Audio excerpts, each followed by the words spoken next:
Cette émission vous est présentée par CIH Bank.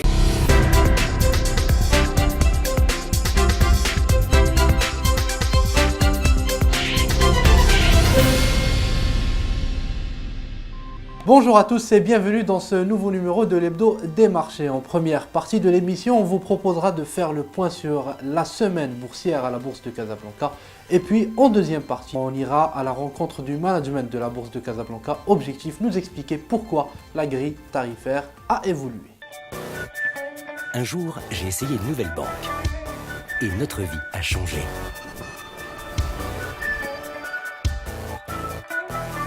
Un jour, j'ai essayé une nouvelle banque. Et ma vie a changé.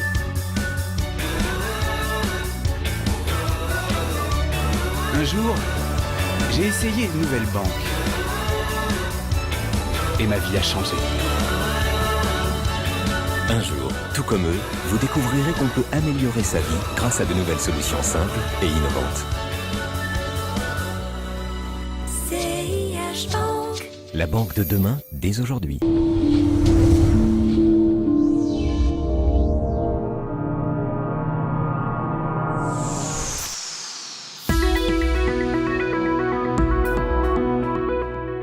Malgré une semaine de prise de bénéfices à la bourse de Casablanca, l'indice Mazi garde le cap. Il affiche en effet un deuxième mois consécutif de hausse en gagnant 1,57% en novembre pour coller à ses sommets de l'été 2017.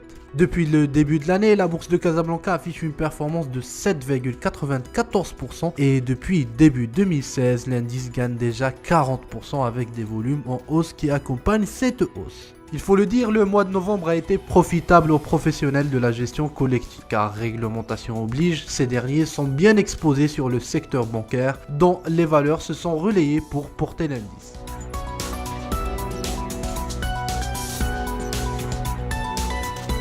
De l'autre côté, les moyennes capitalisations ont souffert de prises de bénéfices aiguës. En effet, les stars du milieu de tableau comme Jet Contractor ou Snap ont perdu sur la semaine, respectivement 6,48% et 8,12%.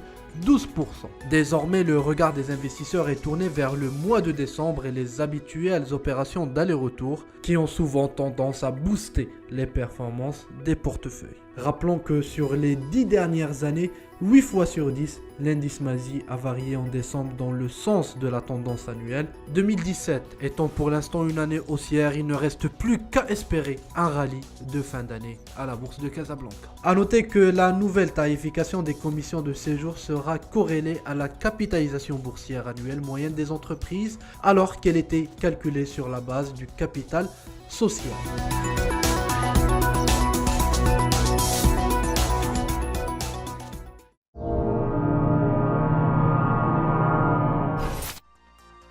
La bourse de Casablanca a fait récemment évoluer sa grille tarifaire. Karim Hajji, directeur général de la bourse, nous explique pourquoi cette évolution.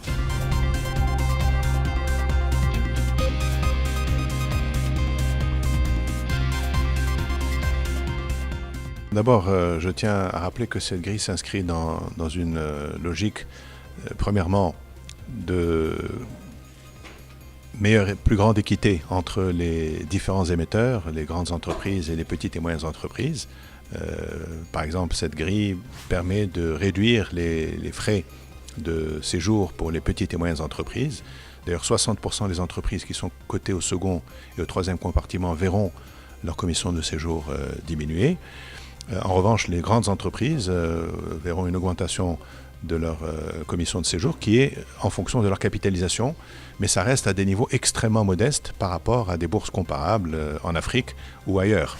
Ça, c'est le premier point. Deuxième point, nous nous sommes quand même référés à un benchmark de 16 bourses comparables dans la région Afrique et Moyen-Orient. Et quand on fait cette comparaison, on se rend compte que la bourse de Casablanca est globalement encore en dessous de nos pairs. Nous ne sommes pas, je dirais, parmi les bourses les plus chères de la région, loin s'en faut.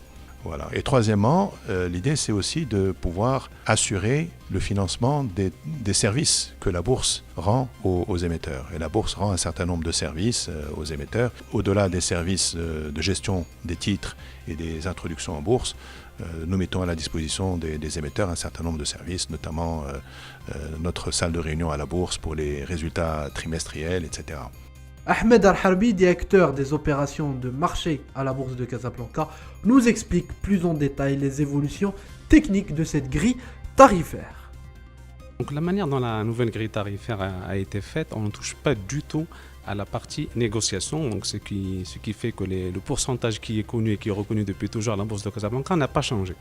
En fait, d'après le benchmark qu'on a fait, qui était le fait de faire un benchmark à peu près 16 bourses comparables, zone MENA et Afrique, on s'est rendu compte que la bourse de Casablanca, que ce soit sur les titres de capital ou titres de créance, ont été largement dans la moyenne des frais ou des commissions appliquées par nos pairs. Rajouter à cela, c'est que les commissions de la bourse de Casablanca incluent la partie compensation.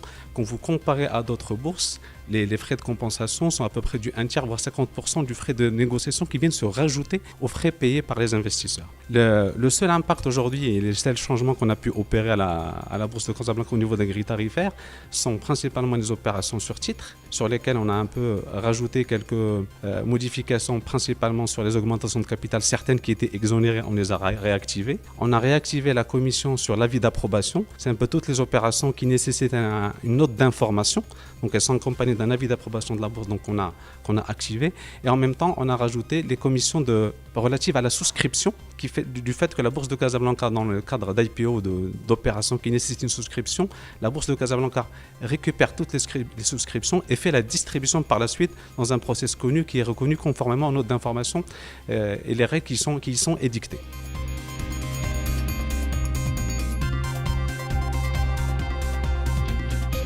Voilà mesdames, messieurs, c'est tout pour ce numéro de l'Hebdo des marchés. Je vous dis à lundi prochain, je vous souhaite une excellente semaine. Et d'ici là, ne l'oubliez pas, l'actualité se poursuit sur Bourse News. À bientôt.